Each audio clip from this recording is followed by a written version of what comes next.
The snow had started falling again by the time Eleanor poured the last scoop of seed into the bird feeder. At 72, her knees didn't like the cold much, but she still made the trip every morning.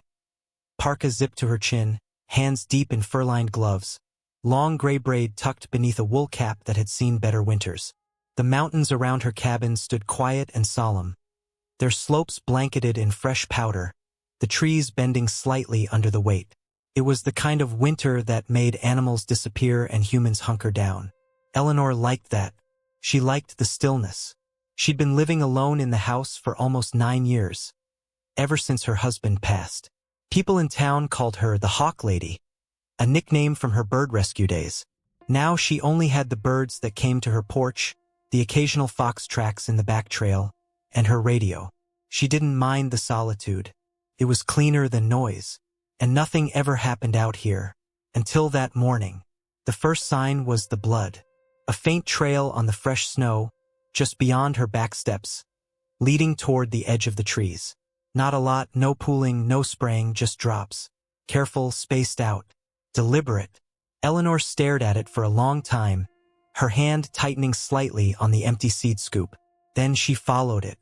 Not far, just around the side of the cabin. That's when she saw him.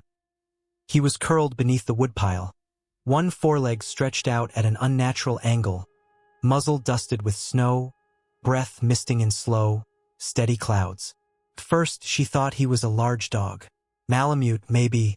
Then he lifted his head just slightly and looked her straight in the eye. Not dog. Wolf. A real one. Big, broad-shouldered, maybe 3 years old if she had to guess. His fur was dark along the spine, pale at the chest, and mottled with dried blood near the front leg.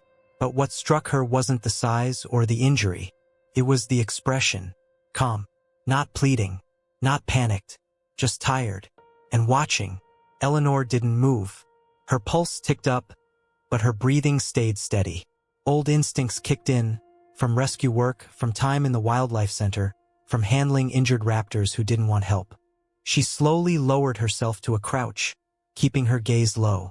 No sudden movements. No sound. Just presence. The wolf didn't growl, didn't shift, didn't run. He just blinked once, slow, like he was giving her permission. She stood and walked back into the cabin. Not fast, just enough to keep the snow from sneaking into her boots. She boiled water, pulled the old field kit from the back closet, found the heavy blanket. Her hands moved automatically, years of doing this with hawks, owls, even a lynx once, but she'd never done it for something this big. She didn't question why she was doing it. She just did. When she stepped outside again, the wolf hadn't moved. She got close, closer than she should have, but still a few feet away. He watched her. When she knelt and slowly unrolled the blanket, his ears twitched once. She poured warm water over a cloth and placed it near the wound, not touching. Then she spoke, not loudly, just enough for him to hear her voice. "I don't know what brought you here," she said, "but I suppose that doesn't matter now." The wolf blinked again, and didn't move when she reached out, just barely, and pressed the cloth to the blood. He didn't flinch when she touched him. That, more than anything, told Eleanor how bad it was. Wolves don't freeze unless they're out of options. His eyes followed her hands, but his body didn't react, not even when she pressed gauze into the edge of the wound. The gash was deep, but clean, likely from a snare or barbed wire, not a fight. There were no claw marks, no punctures from another predator, just a brutal tear along the muscle, partially clotted and beginning to swell. His paw was already twice the size it should have been. Infection would follow if she didn't act soon. She worked silently, speaking only in short, soft murmurs to keep her own nerves in check. "Easy. Just a rinse, nothing more. You'll hate this part." She poured warm saline slowly along the wound, watching how his breathing shifted. Not panic, but sharp exhale. He felt it. Good. That meant shock hadn't set in too deep. But she still needed to move quickly. The hardest part was cleaning around the fur. With birds, you plucked. With mammals, you shaved or cleaned around the site. But this was no vet clinic. She had garden scissors, a dull razor, and her old tweezers. It took nearly 20 minutes just to remove the dirt and clumps of dried snow. The wolf didn't move once, just watched her, eyes sharp, unblinking. By the time she finished wrapping it with a cloth soaked in betadine, her fingers were shaking. Not from fear, from adrenaline. She sat back on her heels and exhaled for the first time in what felt like an hour. The wolf blinked slowly again, then rested his head back on his front paw. Not the injured one, the good one. As if to say, "That's all I have for today." Eleanor stood slowly. "I'll bring water," she whispered, "and something to eat. Don't move." Inside, she filled a shallow ceramic dish with warm water and carried it back. She didn't bring meat. Not yet. She wasn't ready to risk that. She placed the dish down within reach. The wolf lifted his head, sniffed once, and drank. Not greedily, cautiously. By nightfall, the wind picked up. The temperature dropped fast. Eleanor kept her porch light off, but left a blanket just inside the door in case the wolf needed shelter. She didn't sleep much, just sat in the old rocker by the window, kettle on the wood stove, eyes drifting from the snow to the trees and back again. At some point, she dozed off. When she woke just before dawn, the first thing she saw was him, still curled beneath the woodpile, still breathing. His eyes opened when hers did, like they'd agreed to wake at the same time. Day 2. This time she brought meat, cooked, lightly. She knew it wasn't ideal, but she also knew not to toss raw into a healing gut. The wolf didn't lunge. He sniffed, then ate in slow, even bites. No growls, no hacks, just deliberate chewing, followed by a long drink. The wound looked better by noon, still swollen but cleaner. She refreshed the bandage, refilled the water, added more food. He didn't try to stand. She didn't push. By the 3rd day, the town noticed. Not the wolf, not yet. Eleanor. They hadn't seen her in a week. Normally, she came in every Thursday for mail and supplies. By Saturday, her absence started a conversation. At the general store, Hank Morris asked if anyone had heard from the Hawk Lady. At the cafe, Marnie, the part-time vet tech, wondered aloud if Eleanor had finally slipped on the back steps. People cared in their way. Enough to gossip. Not enough to drive the icy road up the ridge. Not yet. But someone else had noticed something else. Tracks. Big ones. Down by the riverbed. A local hunter spotted them, 3 sets. One older, one juvenile, one fresh with a drag mark. Not dog. Not coyote. Larger. And headed west. Sheriff Braddock got the call late Sunday. He didn't like wild animals near people, especially not this time of year. Too many kids sledding down low trails. He decided he'd drive up Monday and check on the old gal.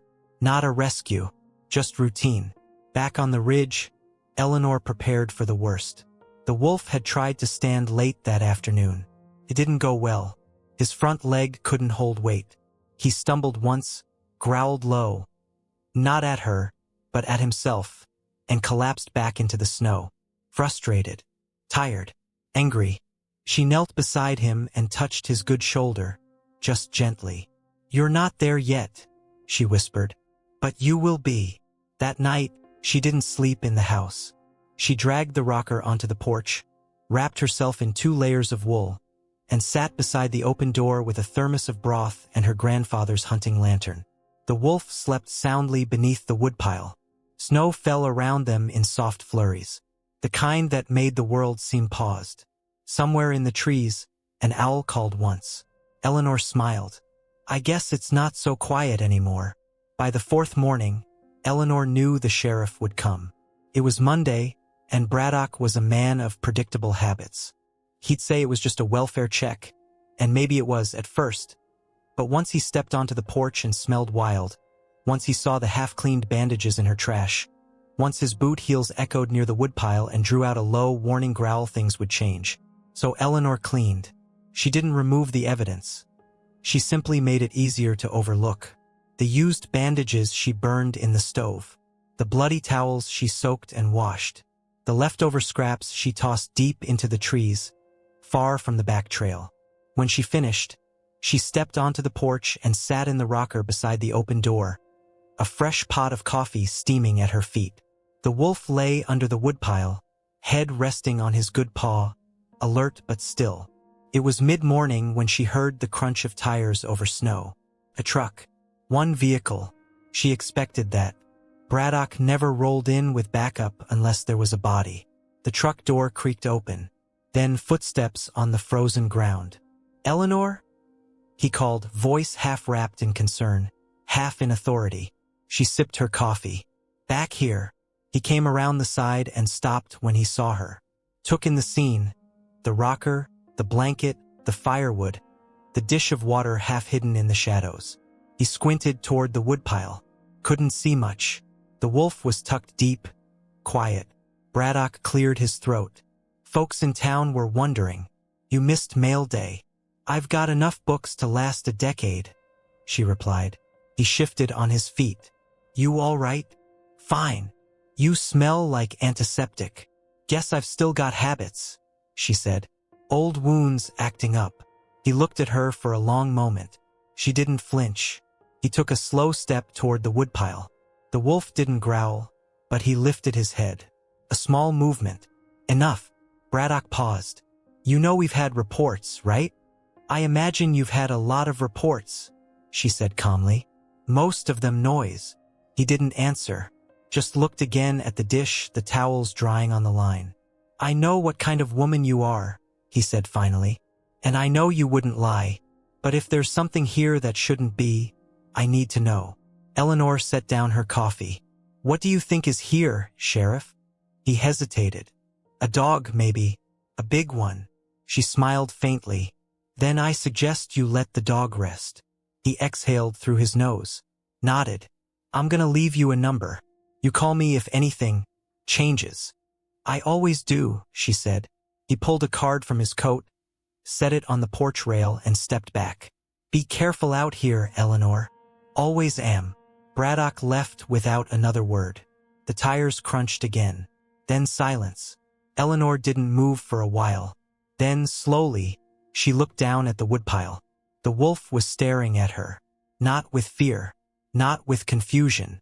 With something close to understanding. "You owe me one," she said.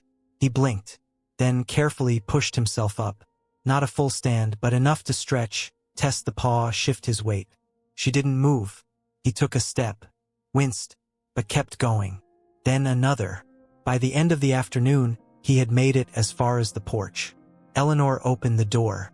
He didn't come inside, but he lay down beside the threshold, like he was keeping watch. The town didn't stop buzzing. The tracks near the river grew fresher. 2 new sets now, one full-grown, one juvenile. A pair, they said. Dangerous. A wildlife officer came through for a survey. No kill orders, not yet, but warnings. Flyers posted. School field trips canceled. One rancher filed a petition. Another loaded his shotgun. Eleanor read every headline. She left her radio on but didn't respond to calls. She spent her evenings reading aloud to the wolf from her old books. Faulkner, Frost, Dickinson. He didn't seem to mind poetry. He moved more now, ate more, slept on the porch instead of under it. One night, just after midnight, she woke to the sound of his growl, low, steady, aimed at the woods. She rose, pulled on her boots, and stepped outside. In the trees she saw a shape. Another wolf. Smaller, leaner. The second one. The calf. The pair. They weren't just passing through. They were staying. The younger one didn't come close. It hovered at the edge of the trees, half hidden in shadow, its narrow body tense with caution. A few more steps forward and it could have crossed the invisible line between forest and clearing. But it didn't. It just stood there, staring, watching the older one, watching her. Eleanor didn't speak, didn't reach out. She simply stood beside her porch rocker in the soft gray of moonlight and waited. The older wolf, her wolf, though she didn't dare name him, remained by the door. His ears were up, his body coiled, not in aggression but in awareness. He looked toward the trees, then toward her, and let out a soft huff. Eleanor took it for what it was. "You knew he'd find you," she whispered. The second wolf, the younger, let out a chuff of his own. Short, testing. She could tell he was scared, or perhaps simply unsure. Eventually, he turned and vanished into the trees again, silent as breath on glass. The next morning, there were tracks by the tree line. 2 sets now. They'd circled the cabin in the night. Not close, just enough to let her know they'd been there. Let her know she wasn't the only one watching. Eleanor found herself talking to the older one more often, not because she expected him to understand, but because her voice filled the space in a way that made both of them feel less alone. She told him about her husband, the way he used to build little birdhouses from junkyard scraps, how he couldn't cook worth a damn but made the best mulled cider in the county. She told him about the time she broke her ankle trying to help a barn owl stuck in a chimney. She told him how the world had gotten noisier and meaner, and how she was grateful that, out here, things still listened. The wolf didn't react much, but he stayed, and that was enough, until the town stopped asking questions and started making decisions. It began with the shots, 3 spaced out, somewhere down near Carter's Ridge. Not close enough to be aimed, but close enough to be a warning. Eleanor heard them while brewing tea. She didn't flinch, not on the outside, but her gut twisted. She stepped onto the porch. The wolf was already up, ears high, body tense. He was ready to run, but he didn't. He looked at her first, like he was waiting to see what she would do. That night, someone nailed a sign to the door of the general store. "Keep your animals inside. 2 wolves spotted near Main Creek. Report all sightings." The following morning, Eleanor received a visitor. Not the sheriff. Marnie, the vet tech, 29, braver than most of the men in town.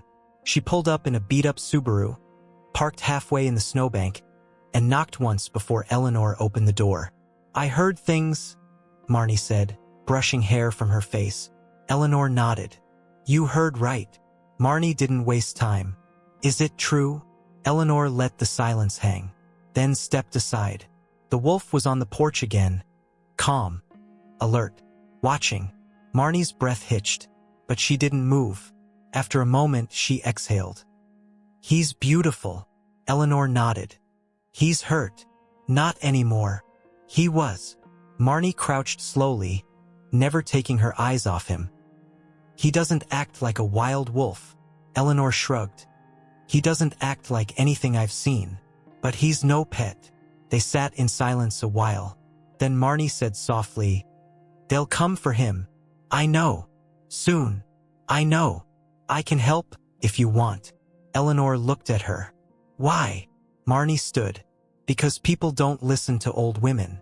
But sometimes they'll listen to someone with a clipboard and a badge that says, Wildlife Tech."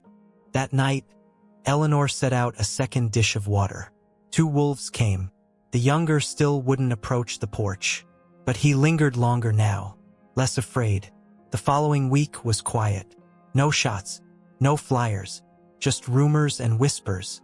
Eleanor kept the wolves close. She moved her rocker to the far side of the porch to give them space. Sometimes she read aloud. Sometimes she played old records. One morning, she found a dead rabbit near her back door. Fresh, not eaten. A gift. The older wolf stood nearby, watching her reaction. Eleanor didn't speak, just gave a slow nod. The next day, both wolves were sleeping by her steps, like they'd never belonged anywhere else. It started with a phone call from the sheriff. Short, terse. "Need to talk. In person." Eleanor didn't ask why. She didn't have to. The wolves had stayed close now for nearly 2 weeks. The younger one no longer lingered in the trees. He slept under the porch, curled beside the older one, rising only when Eleanor stepped out with food or warm water. She'd begun calling them things in her head. Not names exactly, but identifiers. The older one, with the torn left ear and that silent way of watching everything, she called Ash. The younger, skittish and wide-eyed but clever, always testing the edge of every moment, Birch. They didn't respond to the names, of course, but they didn't have to. Ash had begun limping less. The leg was healing, slowly, though the scar would remain. He still carried his weight awkwardly, but he no longer collapsed when he stood too fast. His gait had turned from survival to confidence. Birch followed every step, mimicking, learning. Eleanor could feel the connection between them, not just blood, but bond. Loyalty forged through danger. It reminded her of her husband in the early days, the way he used to follow her into trouble without a second thought, just because she looked sure of herself. And sometimes that was enough. When the sheriff arrived, he didn't get out of his truck at first. Just sat there, engine running, hand resting on the wheel. Watching. Eleanor waited on the porch, hands tucked into her sleeves. The wolves were out of sight. Not far. Just behind the shed, out of view. Finally, Braddock stepped down, boots crunching across the gravel. He wasn't wearing the usual relaxed coat today. This one was stiffer, official, with a badge he never used unless he had to put on a show. "You've got a problem, Eleanor." "I've got a few." He didn't smile. "There was a meeting at the township hall last night. Emergency discussion. Ranchers showed up. School board too." Eleanor folded her arms. "Let me guess. Wolf panic." "Not just panic. One of them found deer bones near his property. Claimed something's hunting closer. Said he saw prints. Took pictures." "Did he get video?" "No." "Then he saw a story." Braddock sighed. "It's not just him. There's talk of traps. Of patrols." Eleanor's eyes narrowed. "You mean hunting?" "I mean people with guns who think they're solving a problem. They'll just make one." "I know," he said quietly. She studied him. "Then why are you here?" "Because I thought you should know before someone does something stupid." Eleanor didn't reply. Braddock hesitated. "I've known you a long time. You're not a liar. So tell me straight. Are they here?" A long silence. Then softly, "Yes. Both of them. Yes." He exhaled through his nose, rubbing a hand over his jaw. "Are they dangerous?" "To whom?" "To you." "No." "To anyone else?" "Only if someone tries to hurt them." Braddock nodded, slow and deliberate. "I'll buy you time. A week, maybe 2. But if something happens, if livestock goes missing, or a hiker gets spooked, my hands won't matter. They'll take it to the state." Eleanor nodded. "I know." He looked like he wanted to say more, but he didn't. He left. That night, Eleanor sat on the porch with the old radio and turned it low. A folk station. Nothing harsh. She watched the snow fall in quiet swirls while Birch dozed by the steps and Ash kept watch beside the bird feeder. She wondered how long they would stay if she said nothing. How long she could protect them with just silence and stubbornness. How long it would take before someone came up that trail with more than a camera. The answer came 2 days later. A man in camo appeared just after dawn. Not a hunter from town. Someone from farther out, newer rifle, newer truck, no county plate. She didn't see him first. Ash did. The growl woke her. By the time she reached the window, the man was crouching in the snow with a lens pointed toward the porch. The wolves were gone. Just impressions in the snow where they had been. Eleanor stepped onto the porch in her robe and shouted without apology, "Get off my land!" The man rose, startled but smug. "Relax, ma'am. Just documenting. Wolves near human dwellings is a public concern. This dwelling isn't public. State land borders yours. You're not on state land." He shrugged. "Just wanted a clear shot." "Of what?" He smirked. "History." She took a slow breath. "You want a picture of something real? Take one of this." She picked up the tin water dish and hurled it at his feet. It clanged across the snow. He left, but not quickly enough. She knew what would come next. That evening, she called Marnie. "We're out of time." The younger woman didn't hesitate. "Then let's move them." Eleanor hesitated. "They'll survive," Marnie added, "if we get them far enough. There's still sanctuary land up near the border. And a place I know. They won't come for food." "No," Eleanor said, "but they'll come for trust." That night, she left the back gate open for the first time. Said out nothing. Said nothing. Just waited. And just before dawn, Ash came. Then Birch. They stood at the edge of the open path, eyes on her. She stepped onto the porch, nodded once, and turned into the trees. They followed. It started with a phone call from the sheriff. Short, terse. Need to talk. In person. Eleanor didn't ask why. She didn't have to. The wolves had stayed close now for nearly 2 weeks. The younger one no longer lingered in the trees. He slept under the porch, curled beside the older one, rising only when Eleanor stepped out with food or warm water. She'd begun calling them things in her head. Not names exactly, but identifiers. The older one, with the torn left ear and that silent way of watching everything, she called Ash. The younger, skittish and wide-eyed but clever, always testing the edge of every moment, Birch. They didn't respond to the names, of course, but they didn't have to. Ash had begun limping less.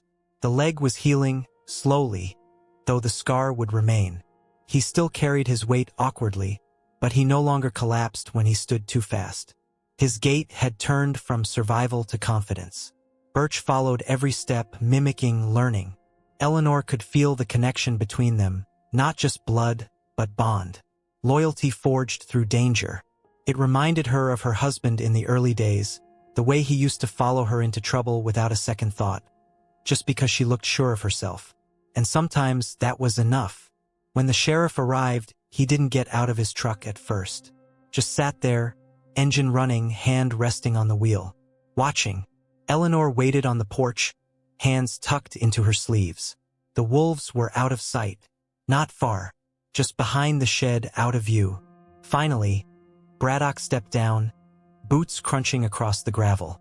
He wasn't wearing the usual relaxed coat today. This one was stiffer, official, with a badge he never used unless he had to put on a show. "You've got a problem, Eleanor." "I've got a few."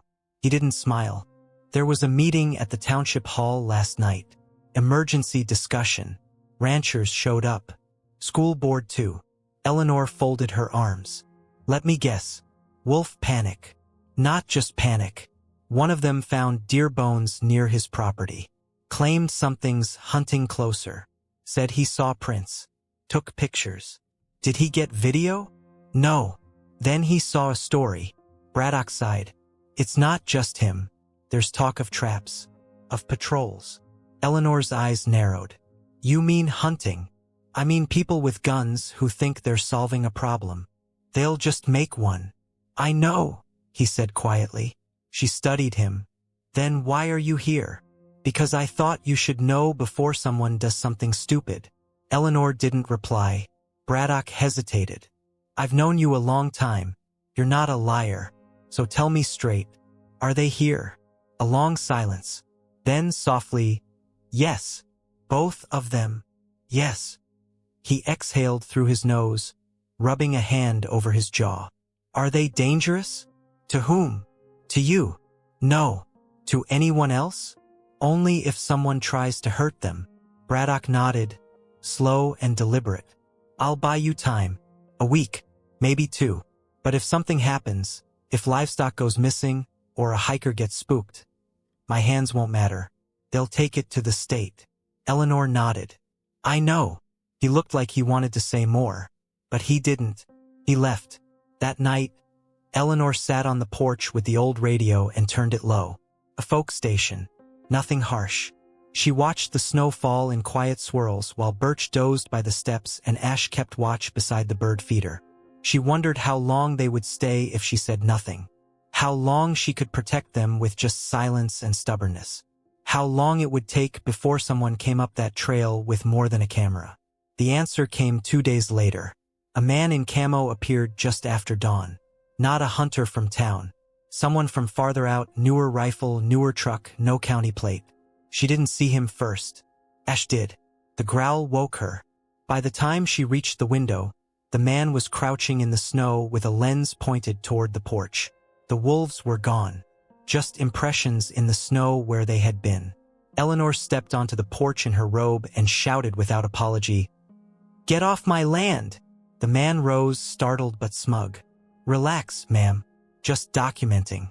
Wolves near human dwellings is a public concern. This dwelling isn't public. State land borders yours. You're not on state land." He shrugged. "Just wanted a clear shot." "Of what?" He smirked. History. She took a slow breath. You want a picture of something real? Take one of this. She picked up the tin water dish and hurled it at his feet. Clanged across the snow. He left, but not quickly enough. She knew what would come next. That evening, she called Marnie. We're out of time. The younger woman didn't hesitate. Then let's move them. Eleanor hesitated. They'll survive, Marnie added, if we get them far enough. There's still sanctuary land up near the border. And a place I know. They won't come for food. No, Eleanor said, but they'll come for trust. That night, she left the back gate open for the first time. Said nothing, just waited. And just before dawn, Ash came. Then Birch. They stood at the edge of the open path, eyes on her. She stepped onto the porch, nodded once, and turned into the trees. They followed. They moved before sunrise. Not through the trails, but deep through the folds of the forest where no maps mattered and the trees grew too close for tracks to stay long. Eleanor walked steady, her wool coat heavy with frost, her feet already aching from the slope of the land. Behind her, the wolves followed without sound. Ash stayed closer. Birch darted between shadows, circling, scouting. Every branch snap a question, every pause a learning moment. Eleanor didn't speak. Words didn't matter now. She had a pack. Small. Water. Protein bars. Her old trail knife. A flare, just in case. She hadn't hiked like this in years. But her muscles remembered. Even if her lungs protested. She didn't stop. Couldn't. They had half a day to reach the base of Old Miller Ridge. And from there, 2 more to the edge of protected land.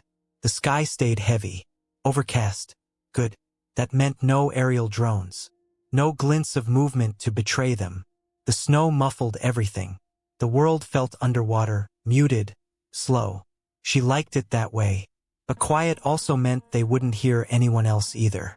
Which is why she froze the moment she spotted it. A boot print. Fresh. Wider than hers. Pointed west. Not part of any ranger patrol. Too close. Eleanor knelt, brushed a mitten across the print's edge. The snow inside hadn't glazed. That meant within the hour. Ash appeared behind her, his head low, shoulders tensed. He smelled it too. Birch darted back from the east and stopped short, chuffing quietly.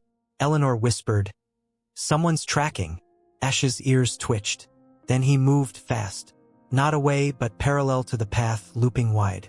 Scouting. Birch stayed near her, panting quietly. She pressed onward, taking the long way around a ravine she knew well, an old dried creek bed now packed with ice and fallen limbs. She could hear Ash in the distance, not directly, but the absence of bird noise told her he was there. Birch stayed tight at her flank now, eyes flicking toward her every few minutes like he needed reassurance that the strange old human still knew where she was going. She did, and by late afternoon, she saw the cabin. It wasn't much. Just a collapsed A-frame with half a roof and a rusted chimney. But it was a marker. They were close. Marnie had told her. Follow the old riverbed past the ridge, find the broken A-frame, then climb to the east. The land beyond was part of a disputed wildlife corridor that was still federal, still protected. No traps, no permits, no cameras, no press, just trees and time. They camped there for the night, if you could call it that. Eleanor curled beneath a pine with the heat pack Marnie had tucked into her bag. The wolves didn't sleep beside her. Not like dogs, but near enough. Ash took the southern perimeter. Birch circled once, then lay near her boots. She didn't sleep much, not with that print in her mind. At one point, sometime around 3 a.m., she thought she heard movement above the ridge. Not animal, not natural. Footsteps. She gripped the knife in her coat and didn't blink for 10 minutes straight. But nothing came. The snow fell light, like ash from an old fire. By morning, there was no sign of anyone. But that didn't mean they were alone. The climb was worse than she remembered. The trail wasn't a trail at all. More a suggestion through brambles and loose rock. Her knees screamed. Her ribs ached. But she kept going. The wolves were machines. Birch darted ahead, learning everything as fast as he could. Ash moved slow, calculating. He paused often to check her position. When she slipped once and cursed under her breath, he turned and walked back, stood beside her until she got up. They reached the summit just before dusk. And then, the valley. It spread below like something out of a painting, wide, green under its snow, sloped with old firs and quiet air. No houses, no signs, just sky and solitude. Eleanor dropped to her knees at the edge. Ash stood beside her. Birch bolted forward and disappeared into the basin, yipping once before silence returned. They'd made it. They were safe. But the feeling didn't last, because somewhere behind them, back near the ridge, a branch cracked. Loud, purposeful. Ash turned fast, ears forward. Eleanor stood, heart hammering. In the trees behind them, between shadow and light, she saw a shape. Man, camo, same wide boots. He stepped into view, rifle low but drawn, eyes locked on Ash. Eleanor stepped in front of the wolf. "No," she said. He didn't stop walking. She raised her voice. "You don't want to do this. He's tagged." The man said, calm. "We matched the ear notch to a state alert. Reintroduction program wolf. He's not supposed to be here." "He's not yours," Eleanor said. "He's not yours either." Ash didn't move. The man leveled the barrel. Eleanor stepped between them and spread her arms. "Shoot me first." The man hesitated. "Long enough." Ash growled, low and thunderous. Then Birch appeared behind the man. He hadn't seen him coming. The younger wolf leapt from the brush, snarling. Not attacking, just warning. The man turned, stumbled back, slipped. Gun clattered across the snow. Eleanor picked it up.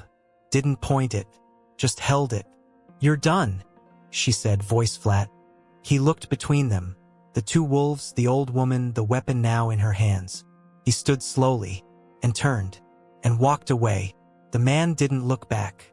He disappeared into the trees with the silence of someone who wasn't used to losing.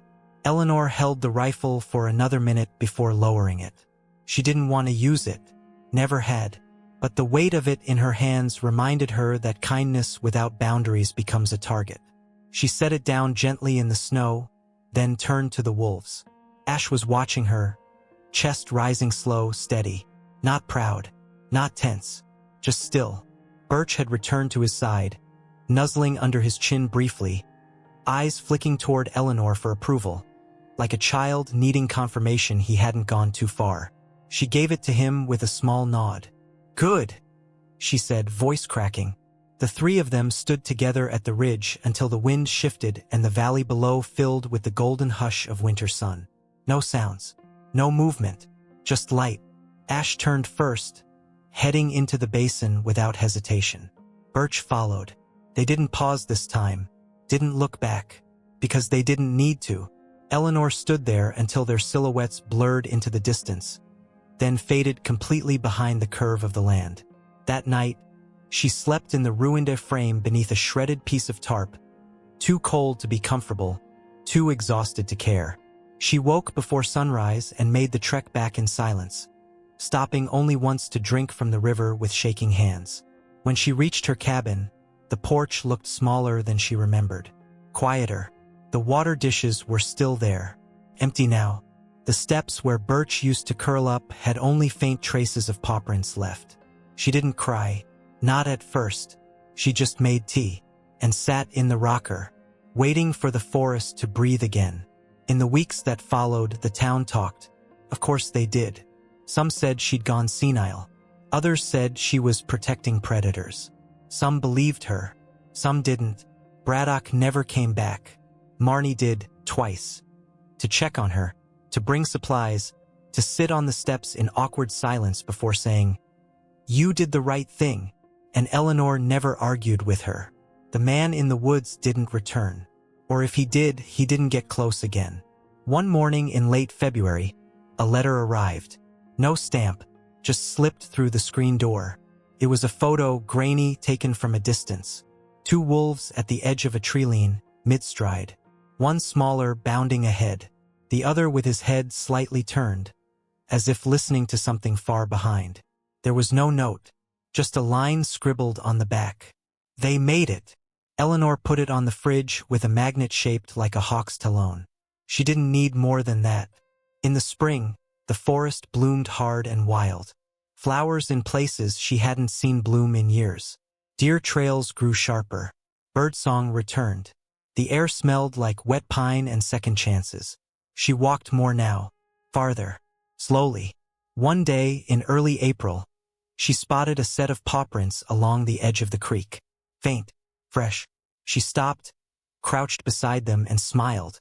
Not a visit, not yet, but a message. A calling card. The valley was still home. She was still part of it. Eleanor never told anyone what the wolves gave her in return. Not protection, not companionship, but something quieter. The knowledge that even in an old life, new trust could be built. That wild things can remember kindness longer than people can. That sometimes being seen, truly seen, is enough to save you. Even if you're the one doing the saving.